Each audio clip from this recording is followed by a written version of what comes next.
Welcome to the Human Capital Innovations Podcast, your go-to source for personal, professional, and organizational growth and development. We hope you tune in often for all things people management, organizational development and change, organizational leadership, and social impact related.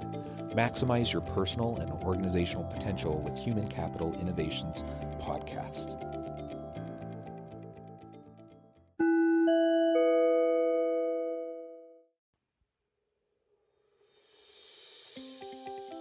Welcome to the Human Capital Innovations Podcast. As part of our new Wednesday We Forum feature series, exploring can't-miss insights from the World Economic Forum and their key takeaways, today I will be exploring the recent We Forum video, What is the Fourth Industrial Revolution?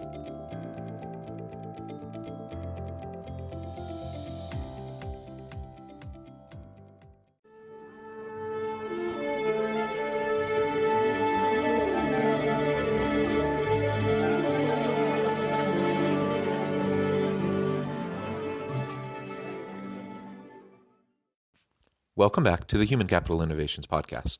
It's great to be with you again today for this Wednesday We Forum feature episode. Today I'll be exploring the recent We Forum video, What is the Fourth Industrial Revolution?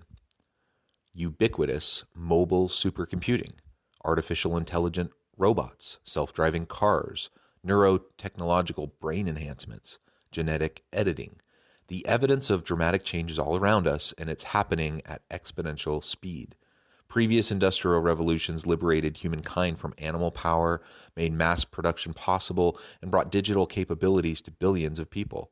This fourth industrial revolution is, however, fundamentally different. It is characterized by a range of new technologies that are fusing the physical, digital, and biological worlds, impacting all disciplines, economies, and industries, and even challenging ideas about what it means to be human. Thanks for joining me, and I'll catch you on the flip side of this first clip.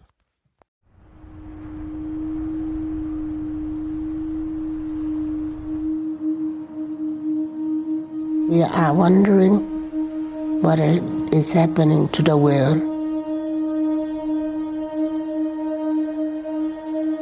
Everything is changing.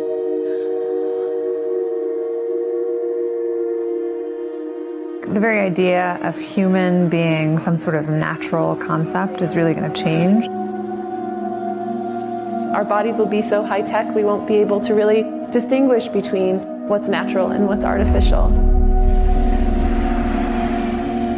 Inside our own heads is the most complex arrangement of matter in the known universe. You might ask yourself, can we get to be superhumans?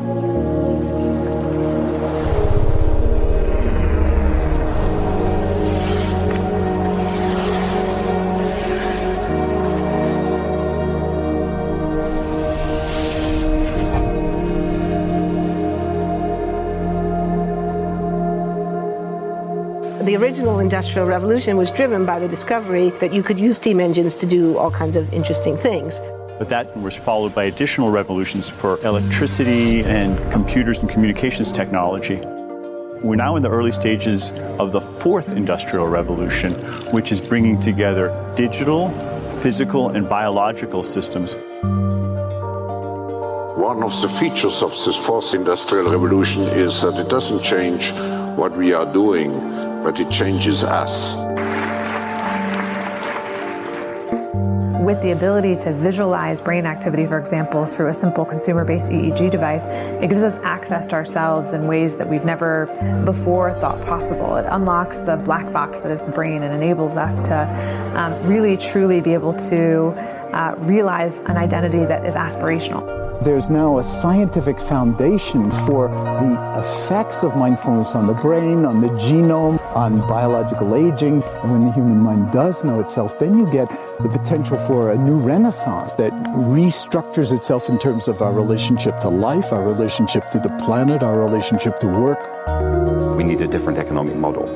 And by that, I don't mean capitalism versus communism. What I'm talking about is a shift in the system along the lines of the two big changes that happened in the 20th century, Keynesianism, with a much greater focus on health and education and the role of government working with business, and then a reaction against that in late century to neoliberalism, where the focus was on free markets, freedom of the individual, and getting governments out of the way.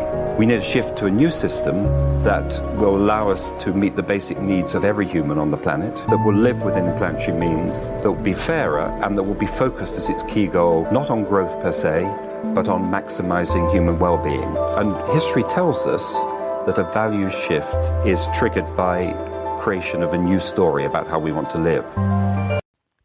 There's no doubt about it. Shifts continue to happen. We've been seeing it for the last couple of decades, that we have been moving headlong into this fourth industrial revolution. Just as the previous industrial revolutions transformed not only industry and work, but also society as a whole, the fourth industrial revolution is really going to upend most of what we think about and understand about how we interact with each other and as communities and as workplaces and organizations. HR leaders and organizational leaders across industries and sectors need to be thinking about labor markets and what does the employee of the future look like? How do organizations support those employees? How do they get the skills and capacities and capabilities that they need to be successful in the future? And how do disruptive technologies influence those changes and shifts? So we see exponentially increasing computing power, decreasing cost of memory and storage, which just leads to these continual technological advancements that aren't going to be slowing down anytime soon.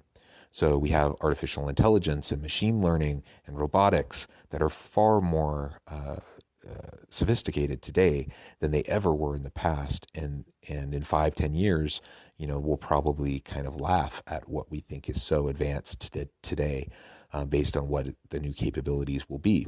This has tremendous implications for how we do our jobs, how our leaders lead, and how we leverage and maximize the capacity of our people. Now, no doubt about it, some jobs will be displaced, other jobs will be created, but all of us need to figure out what it means to be a part of this fourth industrial revolution.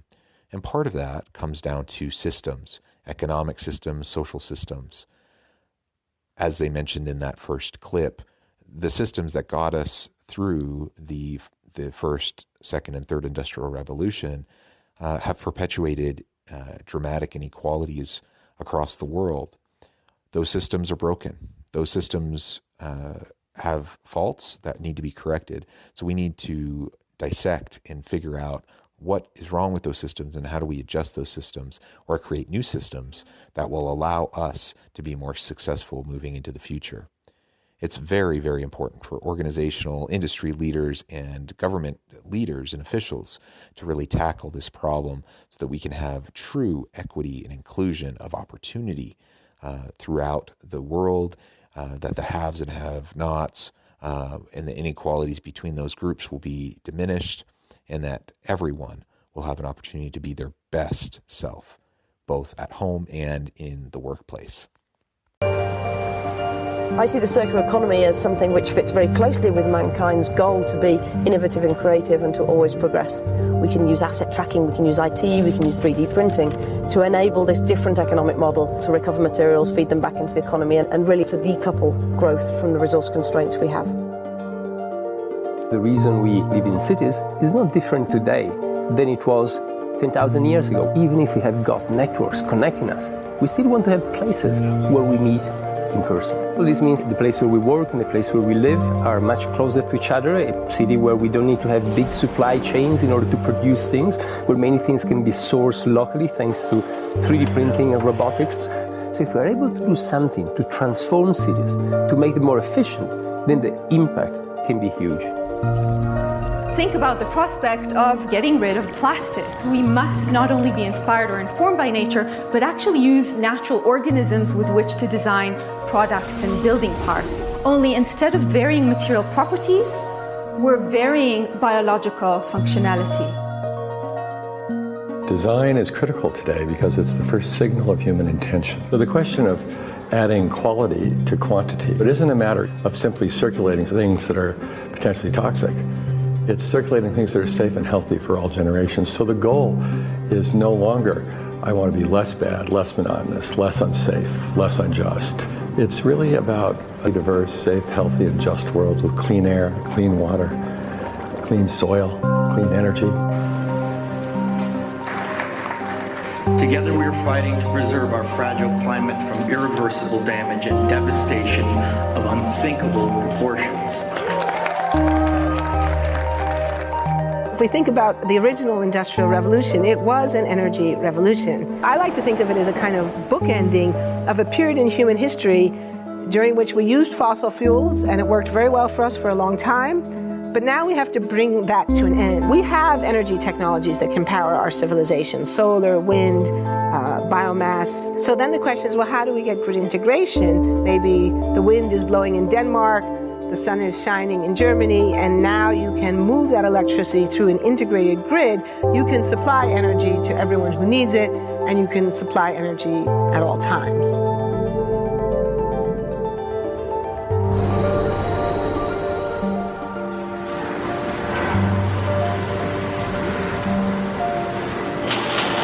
Walking around, you do see different stuff as far as like the body marriage line. They use a lot of things that help them lift up and move things to the car. You just sit there and, program something, and it has its own set mind to go ahead and do everything. And then as humans, we just come in and take the extra steps to help the technology. It's not the cure-all for everything. There's definitely a lot of things where people perform the operation better, but certainly for the right applications, robotics are a huge improvement for the process. How can we leverage these technological advances in this fourth industrial revolution to really bring about dramatic societal changes towards green energy, towards a more conscientious stewardship mindset about the planet as we try to tackle climate change and understand its implications, wide-sweeping implications for the world, for humanity, and for all of the living creatures on the earth. We owe it to ourselves and to future generations to tackle this problem, and these new technologies and the shifting nature of work will allow us the opportunity to really tackle this challenge. And as they mentioned as well in that clip, that as we really move into the future, we have to rethink everything. We have to rethink efficiency in cities, how we interact with each other, as well as in more rural communities. What does that mean when we have things like 3D printing and locally sourced products and materials due to those types of technologies? We have robotics, we have machine learning and artificial intelligence to tackle some of those more mundane jobs and tasks that need to be performed for societies to function, and will free up labor to focus more on what is innately more human, the creativity, the innovation, the decision-making, the ethical framing, all of these elements that are so very important for each and every one of us. We have the opportunity to tackle the climate crisis. We have the opportunity to reshape and reform cities and systems and communities to be more effective, more efficient, more mindful, and really lead into our stewardship as individuals on this planet.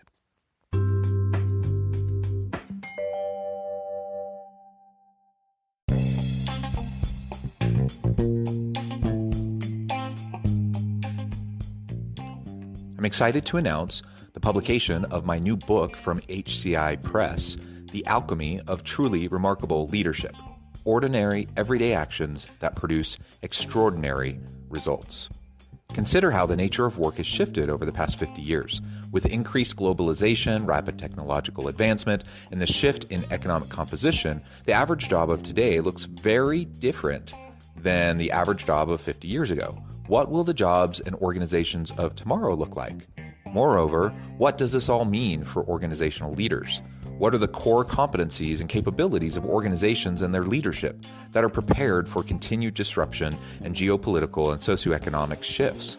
Regardless of what the future holds, increasingly, leaders need to be socially minded, data-driven, decisive, champions of talent, and disruptors of the traditional notions of leadership, teams, organizations, and work. The alchemy of truly remarkable leadership will help you to explore your own leadership competencies and capabilities and consider ways to apply and implement them into your workplace and personal life.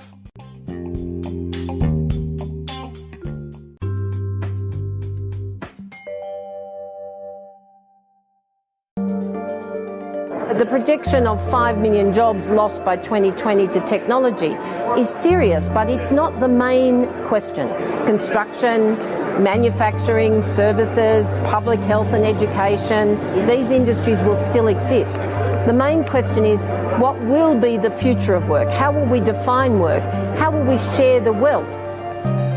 From the viewpoint of the labor or jobs, now we really need new education or new training.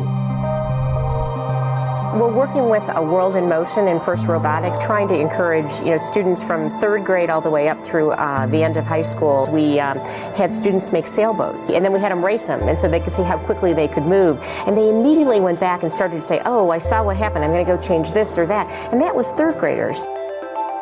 I just given a prize to a kid of 18 years old that has discovered something really very, very unique. Came up with how to get better productivity and better yields for seeds of corn. And so he basically came with the idea that if you would perforate these seeds, you would get more food. And you think about it and say, but he didn't go to university. So how does he get all that knowledge? And he told me, I've been watching YouTube since the age of 12, and I'm so interested that I've seen everything about it. I've read everything about it. The world is really open to learning. The thing is, how do you give the incentive to your kids to do that? It's this ability of digital technology to change outcomes, to truly empower people all over the world that can create a more equitable growth, because I think the world needs that. Fourth industrial revolution has the potential to make inequalities visible and to make them less acceptable in the future, and hopefully to gather and garner political support to take the necessary decision to reduce the gap. Humans have always been using tools, but because of the recent advances in technology, we're beginning to have machines that can augment us in all sorts of interesting ways. I was the first person in the world to be able to voluntarily move my legs while stepping in a robot by exciting the nervous system using electrical stimulators directly onto the spine. We believe that a cure will be possible if enough of the right people have the will to fast-track a cure for paralysis. What is the future of work? How do all these changes and shifts impact the nature of jobs, professions, organizations, the relationship between institutions and the people that work for them? We have things like the gig economy, we have contingent workforce, we have all of these elements that we've seen shifts in movements towards in recent years and decades. I think that shakeup is going to continue to happen. So what does that future of work actually look like? And what is our role as leaders in shaping that new reality?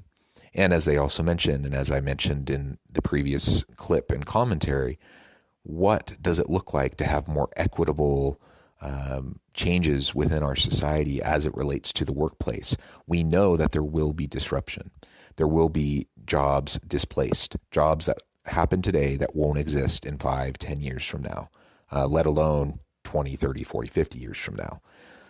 But there will be so many new jobs created, and many industries simply won't, they're not going to go away, but they'll be shifted and adjusted. And so certain aspects of those jobs will go away and new aspects of those jobs will emerge. So how do we prepare ourselves for that? And how do we make sure that these shifts are equitable and that we that we have a win-win kind of a mindset to share opportunity for everyone throughout our societies, throughout our communities, and throughout our organizations.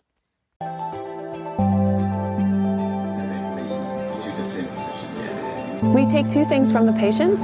First, we take a three-dimensional X-ray and we extract the three-dimensional data out of that so we can make a perfectly shaped puzzle piece. And then we also take a sample of fat tissue from the patient so that we can extract the stem cells out of those.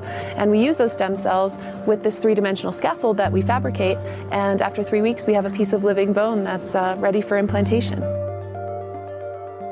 Being able to use genome editing to understand the genetic changes that lead to cancer, and technologies like drug delivery, getting molecules into particular types of cells. There's a lot of excitement about being able to move much more quickly on this disease.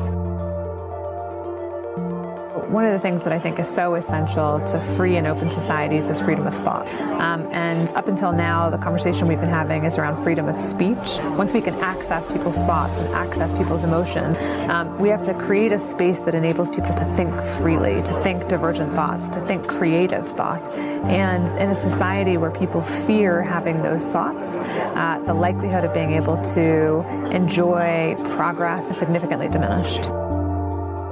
We need to take responsibility at every level of society, from the individual and the personal to the institutional to the global, to adapt to these technological challenges and changes which are redefining what it means to be human, what it means to work, what it means to be completely embedded in this world. People always ask me if I'm an optimist or a pessimist. The technology exists, but how do we get it and implement it at the scale we need at a price that people around the world can afford? Even though we have everyday problems we have to solve, we have to find a way to lay the foundations for the innovations of tomorrow.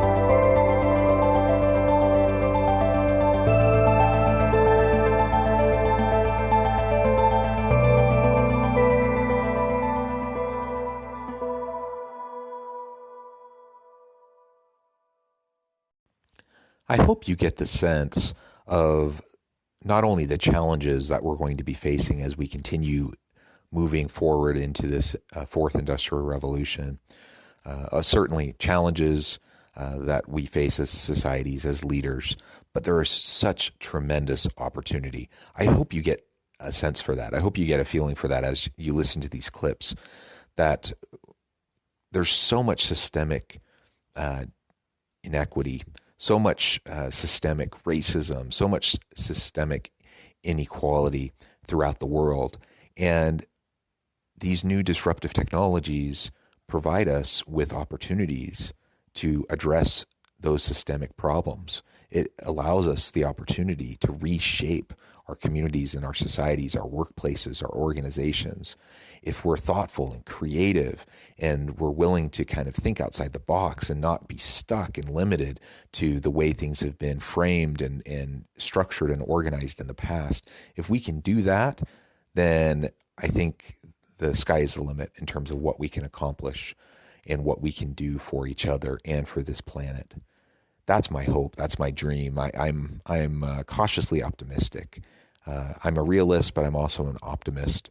And I move forward with the faith in humanity that we are going to be able to figure this out, and we're going to be able to make jobs that are fulfilling and meaningful, that we won't exploit workers, that we won't exploit systems to perpetuate inequalities, but rather we can move forward into a brighter future together.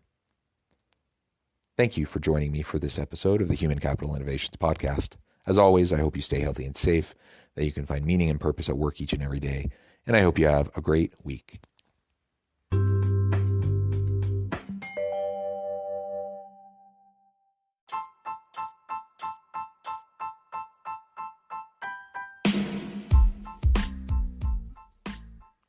We are excited about the launch of HCI's new magazine, Human Capital Leadership. Human Capital Leadership is a free, interactive e-magazine designed to help individuals, leaders, and organizations find innovative approaches to maximize their human capital potential. We will be publishing issues quarterly in August, November, February, and May. Check out the first issue and let us know what you think.